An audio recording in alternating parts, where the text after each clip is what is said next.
Hey everyone, welcome to today's webinar. My name is Bradley Martin here with the Kindful team, and I'm so excited to be joined today by Sandy Rees, and she's going to be discussing with us 7 steps to a written fundraising plan. With that, Sandy, I'll hand it off to you and let you introduce everybody and share what you're going to be talking about today. Perfect. Hey, everybody. Happy New Year and happy January 12th. I'm really excited to be here talking about fundraising planning. This is one of my favorite topics because I know from firsthand experience that when you have a plan, it changes the game. And I know that a lot of people get stuck trying to plan. And so my goal today is to give you some ideas that you can take away and use today, tomorrow, next week, whenever you want to implement them, that are practical and immediately usable. So that's my intention for today.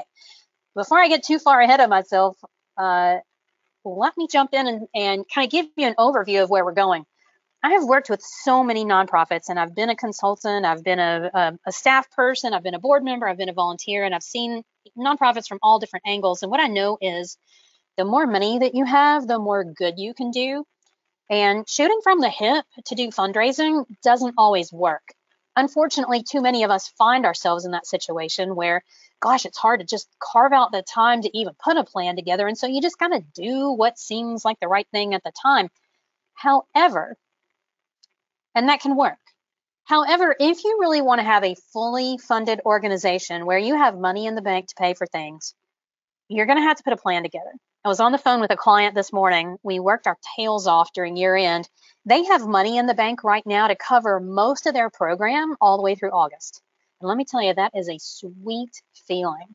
That's giving us the breathing room to say, okay, let's think about what we really need to be focusing on next. Let's get this one thing up and running over here. Let's think about what else we're going to set up for long-term success. And it is a sweet spot, and that's where I want all of you to be. That sound good?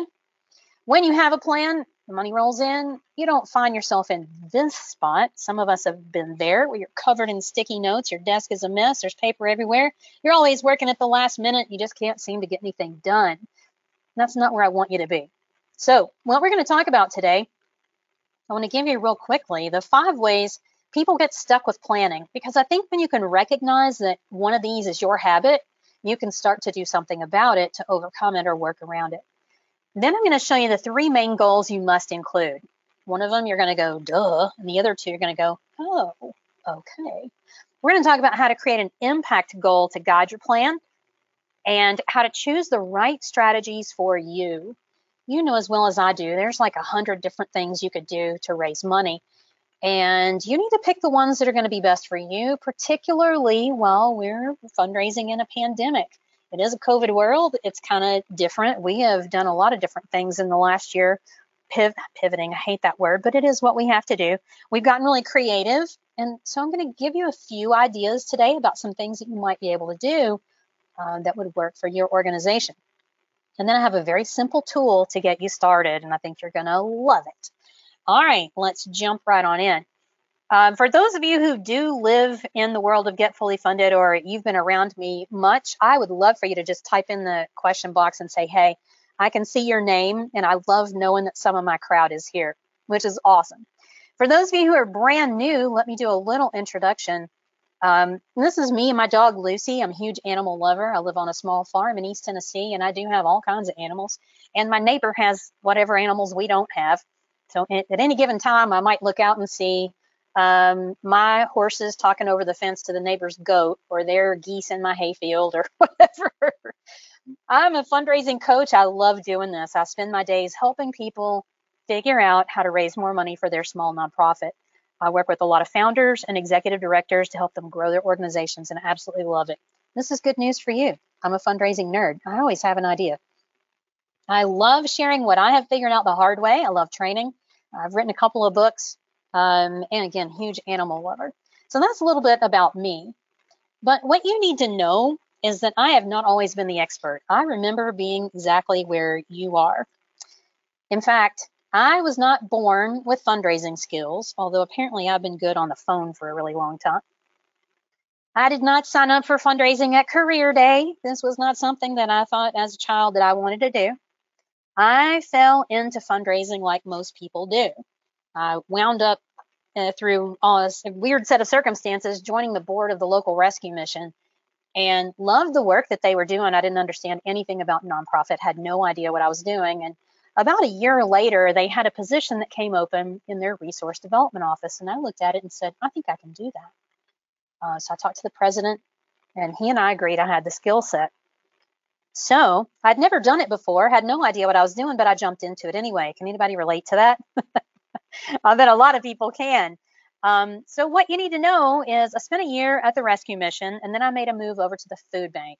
And that is when the skies opened and the angels sang, and I knew I was doing the work that I was supposed to be doing for the rest of my life. And I remember about 15 months into that job, I got really frustrated. And I'm sure you can relate to this.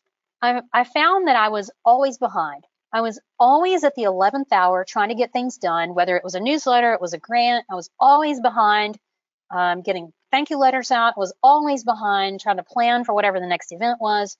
And one day I just had enough. And I said, I'm not doing it this way anymore. I'm tired. There has to be a better way. And I hit the pause button long enough to think, how can I get a hold of everything that I'm doing? And what I essentially figured out that day is what I have used ever since then. I teach it to my clients, and this is what I'm going to show you today.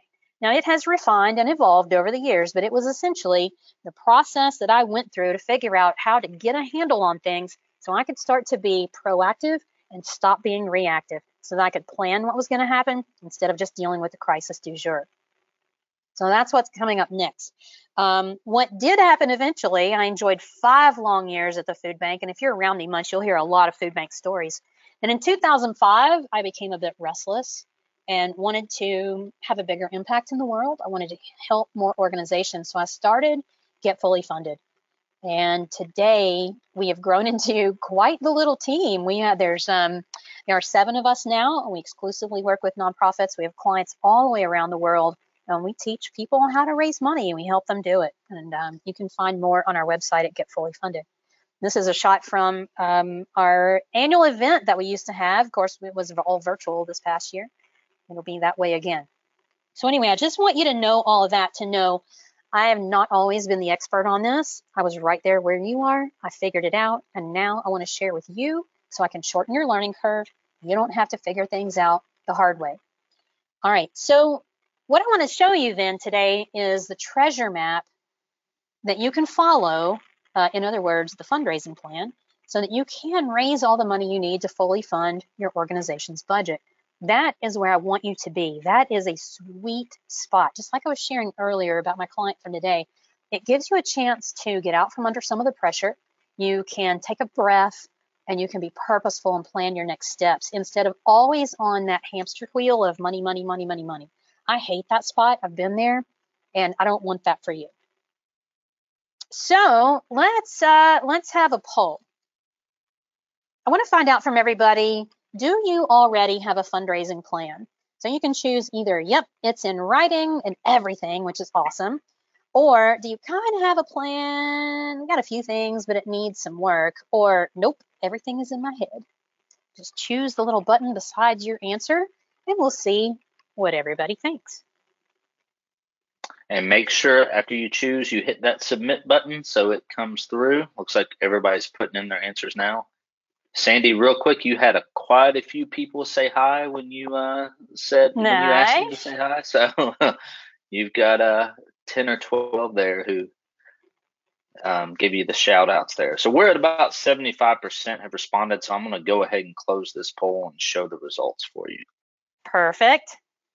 66% of you kind of got a plan, got a few things, but you need some work. So you are in the right spot. This is perfect for you. 23% said, nope, everything is in my head. You guys are absolutely in the right spot. I've got the perfect tool for you at the end of this webinar, so definitely stick around. 11% of you said, yep, it's in my head and everything. It's all in writing and everything. And I bet you are here looking for a new idea. I bet you're looking for either a way to refine it or you're just curious, and you are going to get something good out of today's webinar as well. So yay, yay, yay. Everybody's in the right spot. That always makes me super happy. Okay. All right. Here's some truths that we're going to operate from today as we go into the fundraising planning. And the first one is when you raise more money, you can change more lives. I believe that the whole reason your nonprofit is here is to make a difference. You are here to change lives, whether you work with people or animals, the environment, whatever it is your organization does, you are here to change things, make a difference, change more lives. And when you have more money, that gets easier. Working from a plan makes fundraising easier. And that's the whole reason that we're here. Just imagine, what can this be like if you have a plan and all of fundraising gets easier? Holy cow. Yes, please, right?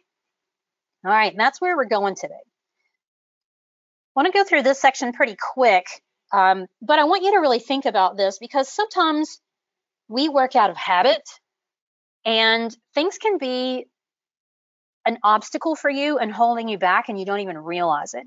When you realize this is in your way, you can remove that obstacle. You know, the first step of any good 12-step program is acknowledging you have a problem. So let's take a look then at 5 reasons people don't plan. The first one is shoulding. You spend a lot of time going, well, I should be able to figure this out. I should be able to handle it. No matter what comes up, I don't need a plan. This will be fine. I should be okay.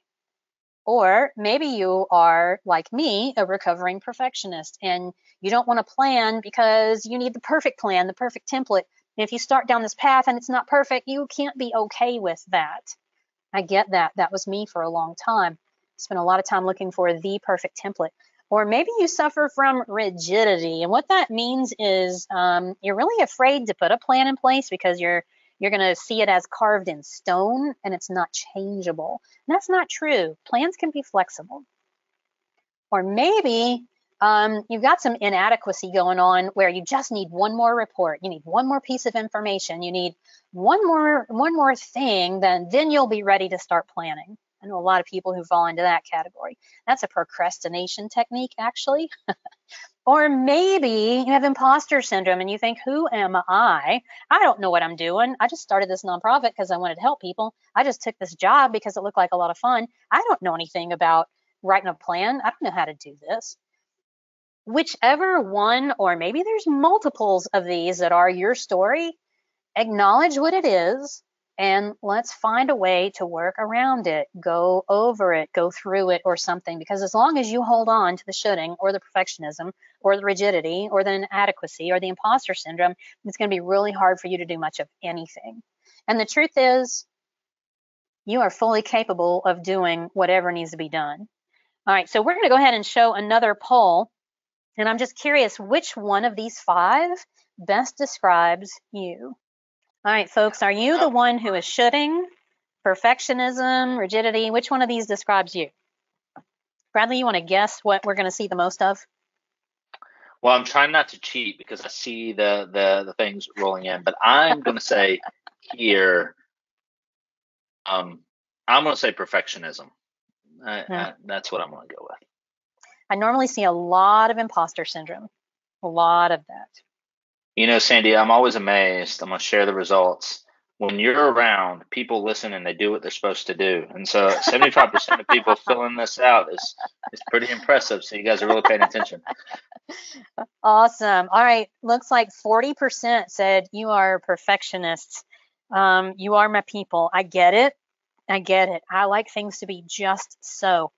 Let's see. And then we've got a whole bunch of people who are shoulding. They're figuring like, I should be able to figure this out, or I should be able to do it as I go. It'll be fine. 18% imposter syndrome, 17% inadequacy, only 4% rigidity. That's very cool. All right. So here's what I want all of you to know.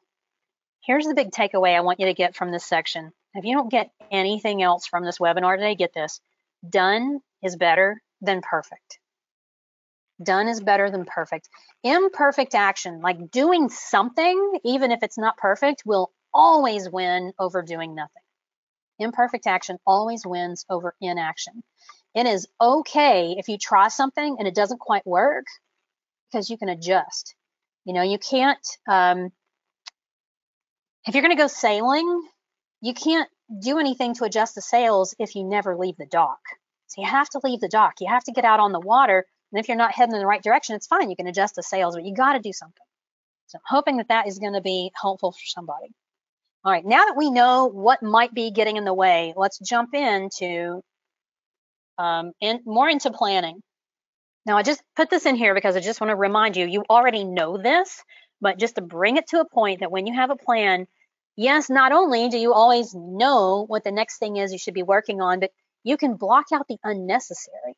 When you have a good plan, you can look at your to-do list during the day and say, are all of these things going to actually move me forward with my plan or not? And then you can start getting rid of things that you don't need to be doing in the first place. You can deflect those great new ideas that a volunteer or board member brings to you. And some of you know exactly what I'm talking about. A board member who says, oh my gosh, I have this great idea for raising money. And what they really want is for you to take their idea and go implement it. And when you have a plan, you can say to that person, that is a great idea, but let me show you my plan. In order to say yes to your idea, I have to take something off my plan because I can't do everything and I only have so much time today. So it helps you deflect those great new ideas. Some of you just went, oh, that's awesome. And when you have a plan, you can just stop spinning your wheels because you know exactly what you need to do next, not be on this little hamster wheel. Nothing wrong with hamsters. And this is not a great use of your time, and it's frustrating, and it's super stressful. And I don't know about you, but right now, while we're coming up on a year with a pandemic, I am all about the self-care. I am all about getting rid of the stuff that feels like that. I don't want to do that stuff anymore. Okay, here's what you've all been waiting for. The 7 steps to a simple, successful fundraising plan. I'm going to walk you through these. We're going to go into a little bit of detail on each one, enough for you to get a good idea of what you need to do. And by the end, you should have a pretty good idea of what you need to do to go put your plan together for the rest of this year. And for you perfectionists, it's okay that it's January 12th and you're just now getting your plan together. It's okay. Totally okay. There is no bad time to do a fundraising plan. Okay, here are the 7 steps. The first one is to learn from the past. This is not going to surprise you that you need to take a historical review and look at what you've done before to decide what you want to do next. Step 2, we're going to talk about shining a guiding beacon. This one's going to be very illuminating. You see what I did there? That was punny. Very illuminating for some of you. Step 3 is to set 3 critical targets. I think this is going to be super helpful to get you on track and focusing where you need to be focusing. In step 4, I'm going to show you how to put on your super cape to play to your strengths. You're going to love this because I'm going to give you permission to stop doing the stuff you hate. In step 5, we're going to choose the right strategies for you. I've got some tips for you and some ideas about some things you might try if you haven't already. Step 6 is about writing it down, which needs to be done. And step 7 is about course correcting. So that's where we're going. We're going to get into some detail on each one of these. So if you're ready, I'm jumping in. Step 1, before you put a plan together, you have to know where you're starting. And that means you got to do some analysis. Now, I know that some of you do not consider yourselves a numbers person. And I get that. When I first started in fundraising, I didn't consider myself a numbers person either. But there are some numbers that you've got to get comfortable with. And you need to learn how to look at your results from last year, the year before, or the last 2 or 3 years, if you can. I know some of you may have really young nonprofits and you don't have a lot of data to look at. That's okay. You need to be able to look at those to see what the numbers can tell you. You're looking for trends. You're looking for success. You're looking to see what worked. What I want you to get here is that you need to let the numbers guide the things that you repeat, okay? So you don't want to just do something because you always have. I always get a chuckle out of this when I'm working with a client and I'm like, okay, so tell me why you do this fundraiser. And they go, well, because we always have. I'm like, no, not really a good reason. Let's try that again. So here's what I want you to do. Look at each past activity. So look at everything you did last year, whether it was an event, it was a Facebook fundraiser, it was an appeal, it was Giving Tuesday, just everything. Look at each individual thing and ask yourself these questions. Number 1, did we get enough ROI? ROI stands for return on investment. And what that means is for the money, time, and energy that you invested in that activity, did you make enough money for it to be worth it? Was it worth it? I used to work for a lady who said, was it worth the squeeze? If it's not, then you got to stop doing it. So, for example, I volunteered once upon a time with an organization that did this event, and they thought it was great. They made $16,000 on this event, and they were all excited. I'm like, great. What were your expenses? Well, the expenses were like $15,000. And I said, so you did all this work and you only cleared $1,000. And they went, oh, they hadn't really thought about it that way. So gross numbers are not good enough. We got to look at what's actually moving through your system and into programs. So look at the ROI. I like getting 3 or 4 to 1 if possible. In other words, if you spend $100, I want to see you making back $300 or $400 on that activity. And you got to really think about the time that you spent doing it, because that has a value too. Even though most nonprofits don't calculate the cost of staff time or volunteer time when they're considering any of their fundraising activities, that has a value as well, and you need to take that into consideration. So the first thing you do, look at each activity in the past and ask, did we get enough ROI? If you did, that's pretty easy. That one can move forward into the next year's plan.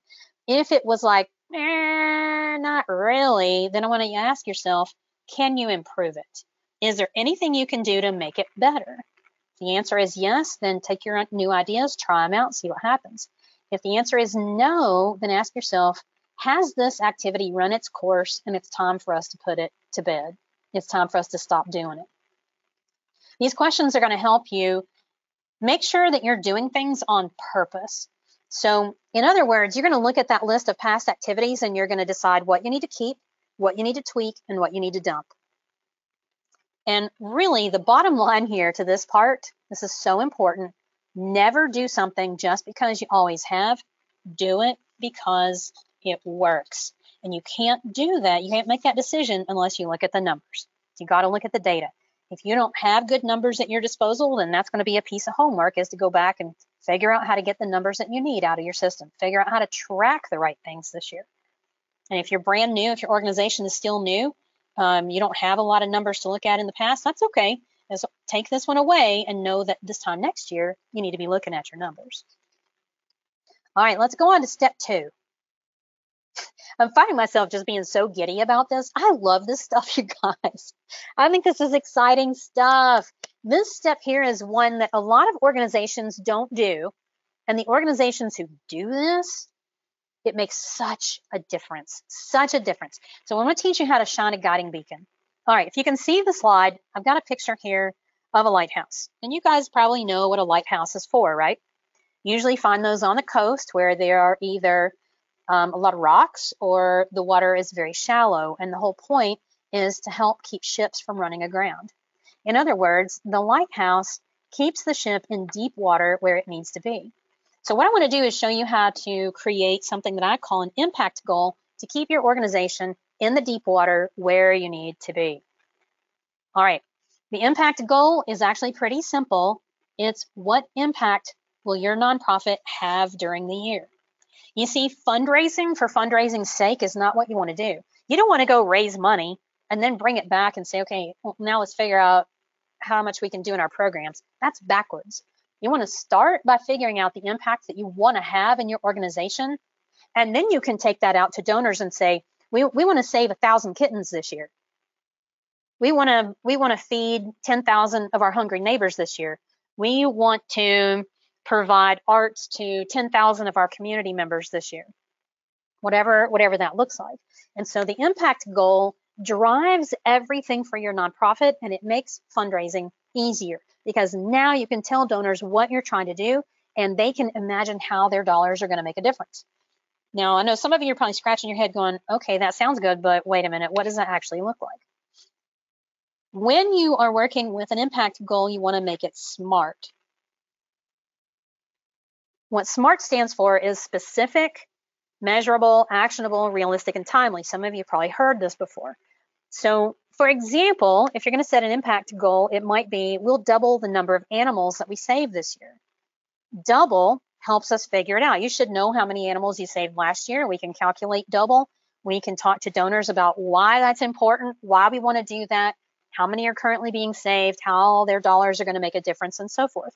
For those of you who hang out in our world, very often we crunch a number that we call a core number that basically translates to how much it costs you to provide a unit of service. Okay, and for those of you who get our weekly emails, we actually just shared a brand new tool today on our website that will calculate that for you. You plug in your expenses from last year and how many units of service you delivered, and it'll calculate it for you, which is pretty cool. You can find that if you go to getfullyfunded.com/core-number-calculator, or if you just Google core number calculator, you'll find it. All right, so impact goal is super important. This is a really fun one to do with your whole team. You can pull your board in, but the important thing is set this goal, because this is going to drive everything else you do. It's going to make fundraising easier. I love setting these with folks. I love it when you can tell people, we're trying to double the number of fill in the blank that we're doing this year, or we're trying to eliminate the waiting list. People love that because they can understand what that is and they can see how their dollars are going to make a difference. All right, step 3 with your fundraising plan is to set 3 critical targets. So it's not just one goal. Like the impact goal is great. That's going to drive everything. In your fundraising plan, you've got 3 things that you need to be working on. The first one is the number of dollars to raise. And this needs to be specific. So it can't just be, we'll go out and raise as much money as we can. No, because your messaging is going to wind up looking like, help us reach our goal of $10,000. Let me tell you, there is nothing attractive to a donor about that at all. If they love your organization, they will give to that. But the donors that are kind of on the fringe, the ones that you don't have a great relationship with, they're not going to give to that because it's not nearly magnetic enough. So I want you to think about dollars you need to raise, and you got to put it in context along with your impact goal. So if you're going to double the number of animals you're going to save, and you need to raise $150,000 this year, then you can calculate that right there. Like, how much is that going to cost per animal? And then on down, you can go from there. So the number of dollars you need to raise down to the penny, if you can calculate it that far. Now, the next thing you need to pay attention to, and most people don't, is the number of donors that you need to renew. Most folks working in nonprofit get so focused on the money, they forget where the money comes from. You can't afford to do that. You got to remember that all money comes from somebody who cares. You can write that down. All money comes from somebody who cares. And so the better job you do of taking care of those people who care, the more money you're going to raise. So you want to pay attention to, and this can be what's called a key performance indicator, is your donor retention rate. If you're using Kindful or Bloomerang, those will calculate that for you, which is very nice. And there's other tools that calculate it for you too, which that one's a little hard to calculate if your tool is not doing it for you. But you got to keep your eye on the number of donors to renew. Renewing current donors is actually easier than going and finding new donors. And guess what? That is your critical target number 3, because you've got to find new donors. So if you're not familiar with donor retention, there's some studies that have been done that show us that on average, nonprofits lose around 47% of their donor base every year. This is bad. That means if you start the year with 100 donors, you're going to end the year with 47, because you've got a whole bunch of people who are leaving. Now, here's what you got to think about. Some of them are leaving because they're moving. Maybe they lived in Tennessee, they're moving to California, and now they want to support the Humane Society in California because that's where they live. There's really nothing we can do about that. Some people pass away, and so they can no longer support your organization. Most people go away because they don't think their donation makes any difference. They feel like a number in your donor base, and you can put some things in your fundraising plan to prevent that. So we're going to see in a minute, I'm going to show you a template. You need to be including in your fundraising plan what we call warm touches. Warm touches are any activity that makes the donor say, oh, they do such good work. I love this organization. Now that can be a story. It can be a photo. It can be a video. I'll pick on Andy Bingham because she's here. She's in she's in my world. She's in our fundraising TV program. Andy's super good at sharing video. So her organization saves baby, tiny kittens. I know the rest of you just went, well, that's not fair. Well, it has its own challenges. I'm sure Andy would share, but Andy will share video, like 10, 15-second videos of these little tiny neonatal kittens, and her donors eat it up with a fork and spoon. Eat it up.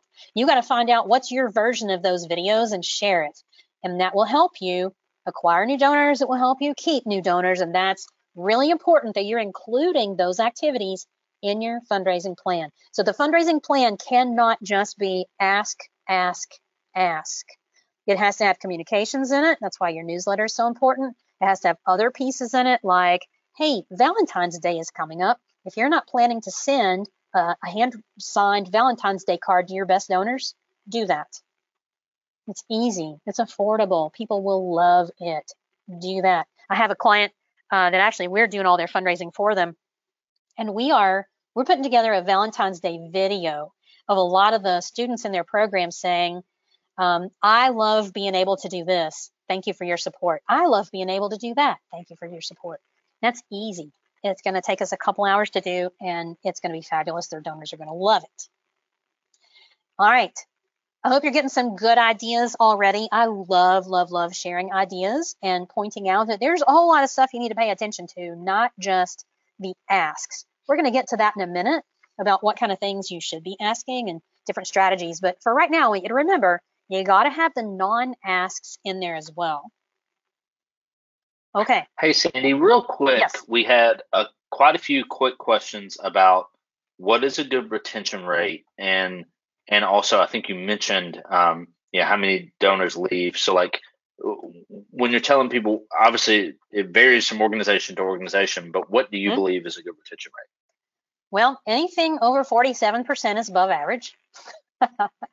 I think anything over 90% is probably unrealistic. I have one client with a 67% retention rate, which I think is fabulous. I've got another one with like a 55% retention rate, which I think is pretty good. So I think it just kind of depends. What I would personally do if it were me, I would look and see what is the retention rate right now and try to improve it by 5 or 10%. So if your rate right now is 51%, I'd try to bump it up to like 56%. And then see if you can get it to 61%, and then see if you can get it to 66%. That's what I would take on as a goal, is just making those small incremental increases until you get it. Like, if you can get it to 60, 70, 80%, you are flying high. And I will also say that I find that younger organizations tend to have a higher retention rate. And I think it's because most of the donors tend to be friends and family. And they're going to support that founder and continue to do that at a higher rate, I think, than people who are maybe not as intimately related to the person who started the organization. That's so great. Thank you. We just had quite a few people asking about that.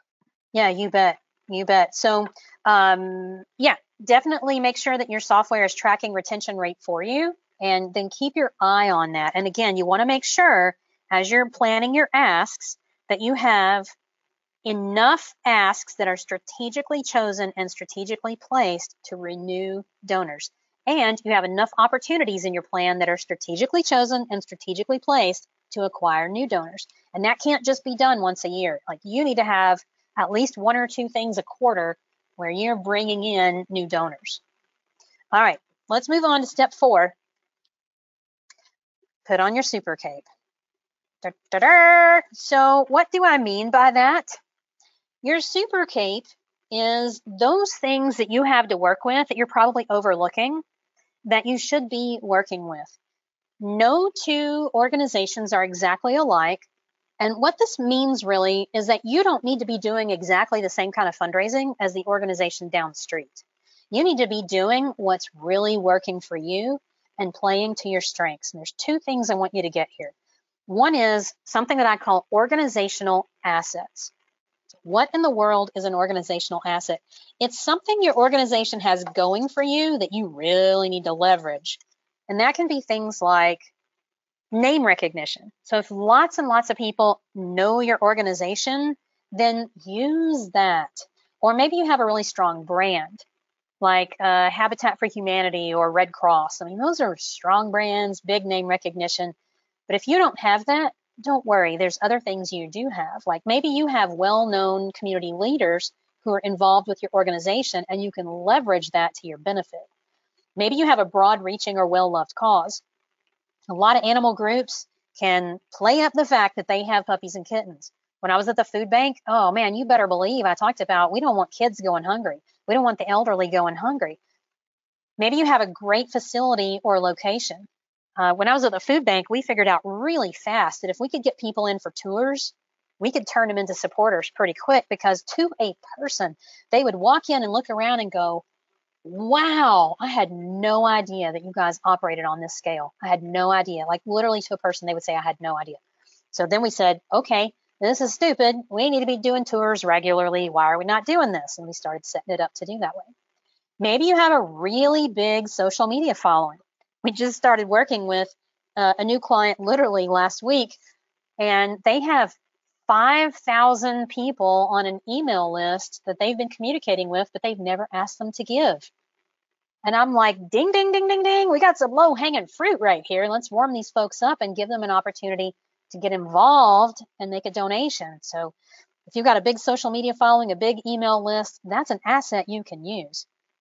Or maybe you have a really dedicated volunteer base. That's another group of people that you need to get involved in one way or another. They might want to give a donation, or they might just be willing to bring their friends in. So you have to look through and decide, what do you have? And then you can brainstorm, how can we use that to our advantage? And there's all kinds of things that you can do. You also want to play to your personal strengths. Not everybody is good at everything. You know what I'm talking about. We all have what I would call heart sync activities. You see them on your calendar and your heart sinks because you don't want to do it. Some of us are okay doing public speaking. Some of us love it. Some of us hate it. Some people love writing. Some people hate writing. Some people love meeting people. Some people hate meeting people. What I want to do today is give you permission to stop doing the stuff that you hate, because the things you hate, you're not good at. You don't need to try to be good at them. Get somebody else to do it who is good at it. Now, that can be problematic. If you are the founder or the director and you don't like talking to people, that's going to be a problem at some point. But you can get someone else to be the face of your organization, to do all the talking and do all of that kind of stuff.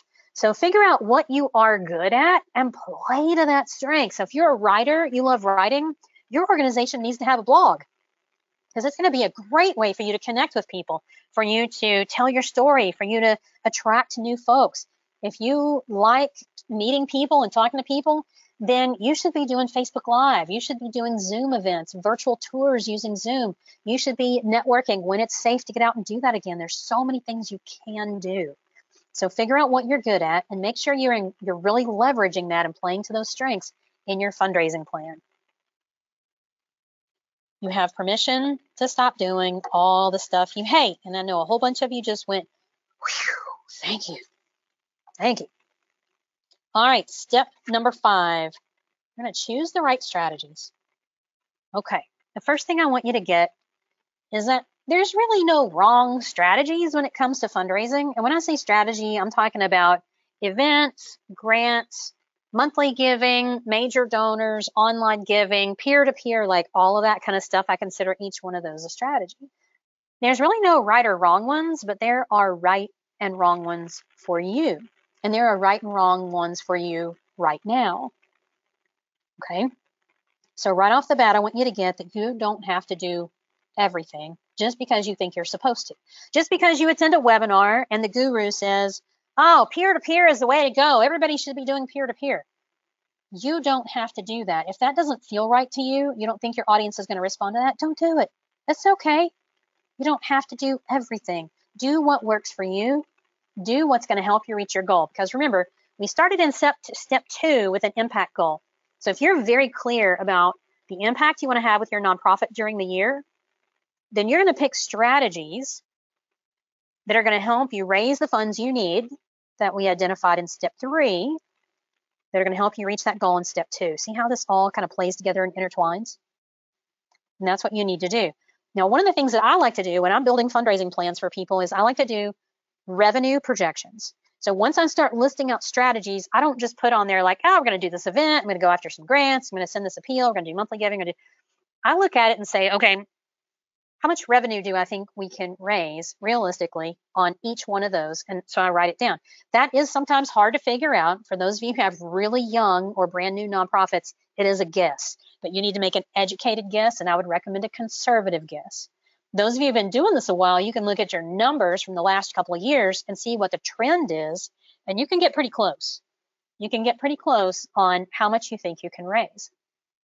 And the nice thing about it then is when you have your fundraising plan all laid out, you do the revenue projections, then you can take that total number and go back and look at the goal you set in step 3 for how much money you need to meet the goal in step 2, your impact goal, and you can see if those numbers match. And if they don't, then you can go adjust one or the other. So you're not shooting in the dark here. Yeah, you might have to make some educated guesses here and there, but you're not completely shooting in the dark. Now, I will tell you one of my ninja tricks. When I'm putting a fundraising plan together for somebody, the money never comes in exactly the way I lay it out in the projections. The total is, usually we blow past whatever total I project because I'm pretty conservative, but it never comes in exactly like whatever the individual numbers are. So if yours doesn't come in exactly the way you project it, it's okay. As long as your total is close enough, you're good. All right, a couple of things before we look at specific strategies. The first is keep everything donor focused. I'm telling you, donor-based fundraising is where it's at. And what that means is paying attention to the goose that lays the golden egg. This is not just about the money. If you want to create sustainable fundraising, it has got to be created as a partnership with your donors. You got to look at them as more than just an ATM. It's more than just a checkbook. They are somebody who cares about your mission. They want to see you succeed. And that means you have to really think about them as a friend. You wouldn't just show up to your friend and go, hey, I need money. I need money. I need your help. I need your help. You're going to treat them as somebody you care about, and you're going to email them and say, oh my gosh, this lit up my heart today, and I thought you'd really enjoy seeing this. And you're going to share some story or some video or something. So keep it all very donor focused. Now, I want to show you a tool that is pretty dang cool for figuring out the right combination of events and grants and everything else. But I want to ask you a question first. We're going to do another poll. How many events are you holding each year? So I'm curious to see, is it 1 and it's awesome? Do you usually have 2 or 3 fundraising events each year? Are you hosting more than 3 fundraising events each year? Okay. All right. So it looks like 58% of you say you've got 2 or 3 fundraising events this year. Okay. 24% of you 1 and it's awesome. I've given you guys a high five. 17%, we have more than 3 fundraising events each year. All right, perfect. Thank you for participating. This is important. Okay. You don't want to do event after event after event after event.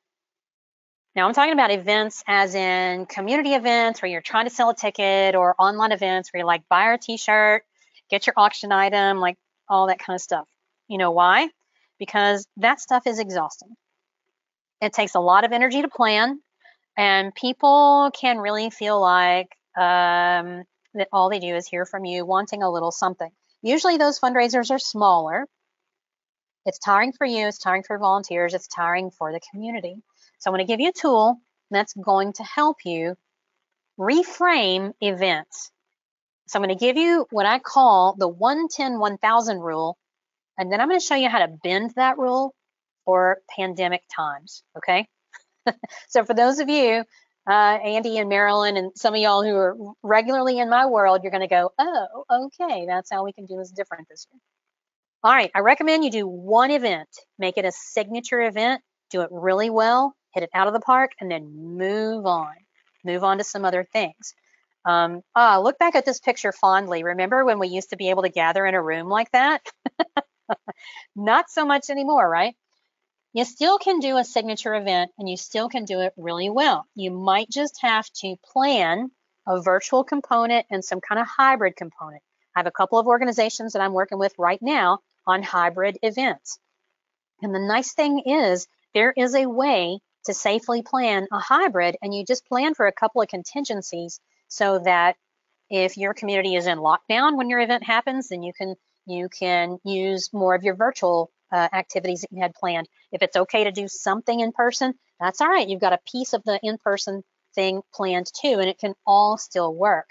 You got to get a little creative with it. And I'm going to tell you right now, there are so many resources online for how to do all those kind of things. We have a few things on our blog, but like, whew, there's a lot of people with a lot of ideas about events.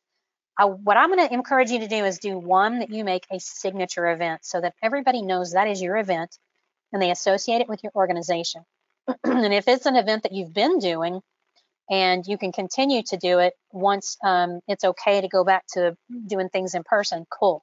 I will tell you that I think going forward, you're going to probably have to have a virtual component to just about everything you do, especially a signature event. Now, there's a lot I would like to say about signature event. I got some other things I want to cover, and we can come back to this later, but signature event normally results in a lot of buzz before and after the event because everybody's talking about it, and it's so much fun.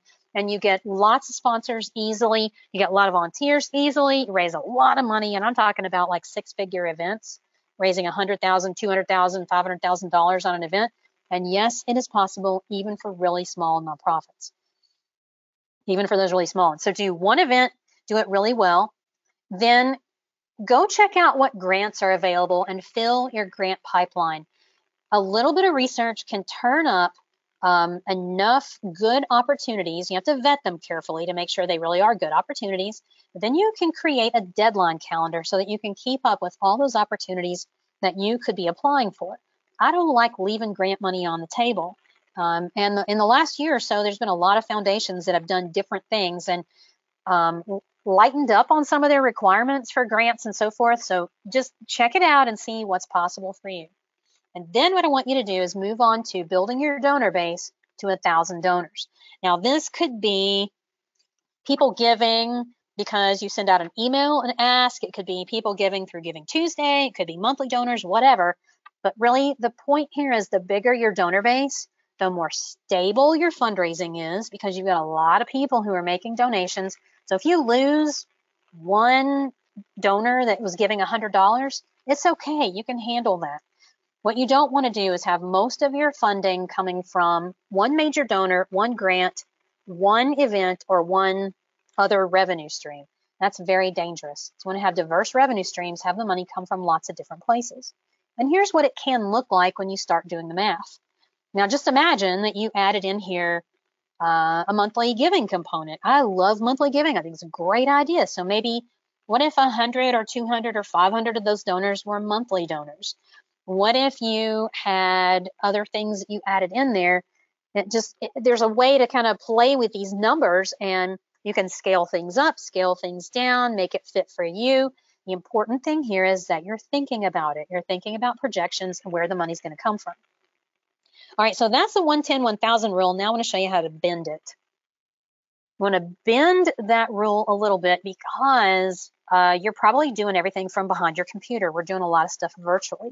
And that was okay at first. People are a little tired of virtual stuff at this point. However, if you give people a good enough reason to care, they're still going to be there. So do your signature event, figure out how to do it virtually. Again, figure out those components where you can make it partially online. You can do some things in person, like that's all doable and figure outable. Then what you can do is what I would consider mid-size activities. So like 3 or 4 mid-size activities during the year. And that can be things like promoting your monthly giving campaign or doing some kind of campaign to recruit what we call sponsors. So sponsoring a student, sponsoring an animal, sponsoring a classroom in your organization, sponsoring a seat or a virtual seat in your auditorium. So any kind of a program or a campaign like that. You could do a peer-to-peer campaign, and that could look like a virtual walk, a virtual 5K, or it could be something different, but a peer-to-peer. And that's a smaller activity than your signature event. You could do an online auction, concert, fun event, whatever. Giving Tuesday could be in your plan. But these are smaller activities where they're maybe not as time intensive as your signature event. Maybe you don't promote them as long, so you're not pushing on them quite as hard. And those can happen 3 or 4 times during the year. Now, here's the interesting thing about virtual fundraising. Time is different online. Time is very different online. Think about this. Doesn't it feel like it's been years? It's been years since COVID broke last March. It hasn't even been a year yet, but it feels like it's been forever, right?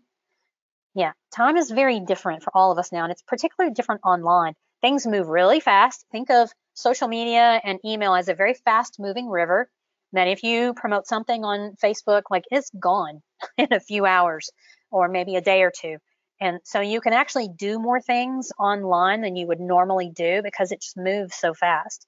And people are used to very rapid fire things to keep their interest and to keep them entertained, frankly. The other thing that you can do on top of the 3 or 4 mid-size activities is 5 or 6 tiny activities that you hold virtually. Things like a $5 Friday. We've got a lot of folks that do $5 Fridays, and we love them. We absolutely love them. You could do a meet the need through email or work with a wish list, but what you're doing here is that you're asking people to help you fill a small solvable problem. So you might have something where you're like, we need to raise $410 to do fill in the blank at our organization. And if you have something really specific like that, you share it on Facebook, put it on your website or whatever, and you email people about it, you can usually raise that kind of money pretty fast, like in a day, in less than a day. And like I said, we've got a lot of folks, especially in our fundraising TV program, who do that sort of thing, and it works really, really well. So you can do all kinds of those smaller activities, especially if it's like, maybe one Friday a month, you do a meet the need or a $5 Friday or promote your wish list or whatever. That's pretty easy to raise quick money for things that you need. All right, Bradley, before I go on to step 6, did I address what you were thinking about? Well, I think it's a little different. I'm actually going to hold it because I want to make sure you get through everything. We only have a few minutes left. So I'm going to hold it, but it'll probably might be the one question we ask. Okay. So I'll let you keep. All righty. All right, step 6 is about writing it down, because if it's not in writing, it's not real. A plan in your head is not real. It's too easy to change. It's hard to show people. It's not real. So get it in writing. Now, does it matter what format you use? The answer is no. The perfect template is the one that makes sense to you. Okay. Both of these that you see on screen are actual templates that I have used. The one on the upper left is the one we use now with clients. The one on the bottom right is one I used at the food bank when I grew the budget from about $200,000 to $1.2 million. And that helped me keep up in detail with everything that's happening. I do have for you, for those of you who need something, especially those of you who don't have a plan, it's what we call our one-page fundraising plan. It's a very simple, gives you a year at a glance overview of what you're doing, and you can go download that at getfullyfunded.com/plan. And it can help you create something that looks like this. So you can see at a glance what's happening and when, so that you don't wind up with a whole bunch of stuff all jammed up on top of each other, and you're like I was 20 years ago, like, I'm so tired of working at the last minute. How do I get a handle on this? You get a handle on it when you can write it all down and see what's coming. And that helps you start to work further ahead and be a little more proactive. Now, once you get that all written down, so you can take that template and everything you've learned today, you can go plug it all in. You're going to need to look at it regularly so that you can course correct. Course correcting is about staying on track. In other words, once you put your plan together, don't just put it in a file on your computer and never look at it again. You want to print it out, put it on your wall, put it on your desk, and look at it every month to say, where are we? How are we doing? Are we ahead? Are we behind? What's going on? Now it's going to keep you on track so that all these really great ideas that you have are moving you forward toward raising the money you need to fulfill your impact goal so you have a fully funded organization. All right, so here's what we're going to do. I do want to tell you one more thing. I'm going to stick around and answer some questions. So I showed you the one-page fundraising plan. We actually have another training coming up that if you have any interest, I want to encourage you to go have a look at this. It's called Fundraising Blueprint. It's a virtual workshop that's going to be a lot of fun, and it's going to happen February 4th. Oh, and essentially what we're going to do is go deeper on all the stuff that you've learned today.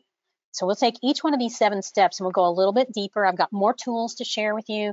I've got worksheets galore. I'm going to give you some more ideas. That's a virtual workshop. You'll join in by Zoom. You'll have the opportunity to meet other people. We'll do virtual breakout rooms. We got some fun, got some games. I'll make you laugh, and you'll learn. You'll learn a lot that day. We are going to go into detail on your annual fundraising plan. I'm going to show you what to focus on and what to let go. So we're going to talk more about playing to your strengths, choosing best strategies. I think you'll enjoy it. You can go to getfullyfunded.com/blueprint to read all the details. And if you want to sign up, use this coupon code. It's just the word kindful, either in all caps or all lowercase. You're going to save $15 off the registration. Now that's going to expire Sunday. So if you do want to do that, you've got a couple of days to go look at it, see if that's going to work for you. All right, Bradley, let's hear that question. Okay. So I want to go back to ROI of events because we got a lot of comments about that. And so there was a lot of questions, but one of the bigger themes of a comment was, how do you take into account the additional benefits of ROI that isn't just fundraising? And so I'm really interested, like the relationships you build, the things like that. So I'm really interested in response to that, because I feel like you're going to have a pretty clear opinion. Yeah, I'm pretty sure I have a pretty clear opinion about a lot of things fundraising related. All right, so here's what I would do. So first thing you want to do is gather your data and look at what did it cost you, what did it raise, so what is your hard number ROI in terms of money? And then you're going to make a list of intangible benefits. And the intangible benefits are going to be increased awareness, although that's really hard to measure. So if you had, let's say you had media sponsors, you had a TV station, a radio station who were media sponsors, you can actually ask them how many times they promoted the event, how many people they reached. So that's going to be helpful. You will need to know that. And what the dollar value was of that campaign. You can look and see how many emails you sent out, how many people opened that. And that's probably not as great of a reach as media. Social media, you can probably look at as well. So that's one thing to consider. Another thing would be, did you deepen any relationships? Did you have any particular donors who attended that event that you got a chance to have a conversation with them that you have not been able to have before? That's happened to me before. I had a set of donors, was a husband and wife, that I just, every time I tried to reach them, I failed. And then they showed up at one of our events, and I got to have a 2-minute conversation with the wife. And it was worth the whole event. That 2-minute conversation was worth the whole thing. So make a list of those things. So the first thing you want to do is look at what was the hard number ROI, and then you look at the other things and you say, if we didn't make any money on this event, would the awareness and the relationships and any other intangibles, would that be worth hosting this event for just to get that? And then that's a little bit harder decision to make, but you can make that. You can say, wow, I don't know, that took us, maybe 600 staff hours, team hours between volunteers and our team, and we got this and this. And you can use that to make a decision about, well, if we were gonna pay for all of that team time, would it still be worth it? Fantastic. I think that's a great answer, because that's what a lot of people were really asking about, is how do you just value those other things? And then let me say one other thing about that. So the thing is, a lot of people try to justify events. When I'm talking to somebody, I'm like, okay, so tell me about your event. How much money do you raise? And they go, well, listen, I know anytime somebody starts off with, well, this is not going to end well. And they'll say, well, we didn't really raise a lot of money, but we got some new supporters. I'm like, okay, how many new supporters did you get? Well, we got a few, but we raised some awareness. Okay, how much awareness did you raise? Well, so what they're trying to do is justify it. And here's the deal. If you are going into an event, you need to be very clear about why you're doing the event. Is it a fundraiser? If it is meant to be a fundraiser, then the money is what you want to pay attention to. The other intangible benefits are a bonus. That's icing on the cake. Okay, if you're going into an event if the event is supposed to be a donor acquisition event where you're trying to make new friends, then don't worry about how much money you raised. And a lot of people get these mixed up. They start one thing thinking this is going to be a donor acknowledgement event. And before you know it, they're like, oh, let's go ahead and add an auction and we'll try to make some money. Oh, let's go ahead and add this thing and we'll try. And before you know it, it's very convoluted. There's no clear reason. There's no clear purpose behind the event anymore. So you want to go into it very clear about why you're doing it. Then you'll know what to measure. Absolutely. I think that's great advice. Well, where we are is we're at 2:05 almost. And so I wanted to let everybody know, a lot of people have been asking about the core number calculator, the planner, the workshop. we are going to send an email as soon as the recording's ready, that typically is about 24 hours after the webinar, and I will make sure we include all those links in the email for you. I would also recommend, when you click on one of those links, to make sure you subscribe to Sandy's blog. She sends some of the best content, I think, in the space to help nonprofits be able to raise more funds and communicate about these things. And Sandy, I want to ask, do you have time to answer one last question before we close out? Because it was something we heard a lot. Okay. Yep. So there was a big theme of people asking. It was either I have a board, I have another team, I have all these things, and I want to get a written plan in place, but there seemed to be some anxiety for those folks in the messaging around how to get the rest of the team involved. And so, I saw one person who said they're just a single person that runs the org with the board. And I saw some others that said, I want a written plan, but I don't know if I can get the rest of my team on board. What is your advice for someone who has the desire to get a written plan in place, but doesn't know how to get the rest of either their board or their team on board to do that?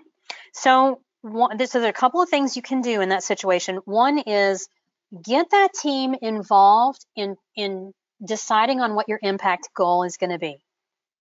This is a great place to start. So imagine if you've got a board that's all kind of around whatever the issue is, go back and share with them what you heard today about an impact goal and say, I really think we need to do this, and get their participation.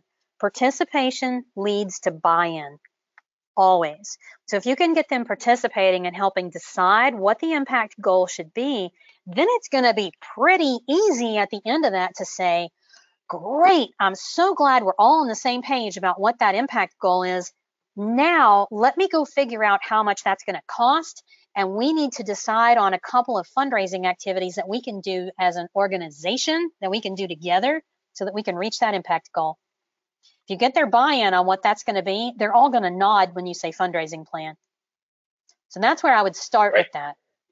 The other thing is really keep in mind that you probably know way more about fundraising than any of your board. And the more detail you get into with the fundraising plan itself, the more they're going to want to micromanage. So this one is a little tricky. Sometimes you have to put your plan together and getting into the really technical parts of it, and then go back to them and say, okay, I've got my fundraising plan. There are 2 pieces that I need your help with. And then you pick 2 specific things that they can help with without them getting into the nitty-gritty of what the plan is. So if you keep them kind of focused in areas where a board should be focused, like helping bring new donors in, helping spread the word, maybe working with you on a virtual fundraiser, you're going to probably have more success and less drama with that. Awesome. Sandy, we've got nothing but amazing feedback. People have just said how great and helpful this was and transferable it was to the work that they're working on trying to kick off their year. So I just want to say thank you again for jumping on and doing, as you always do, excellent and amazing content that is actually actionable. So thank you so much. Yeah, my pleasure. Thanks, everybody. Have a great day. All right. Bye-bye.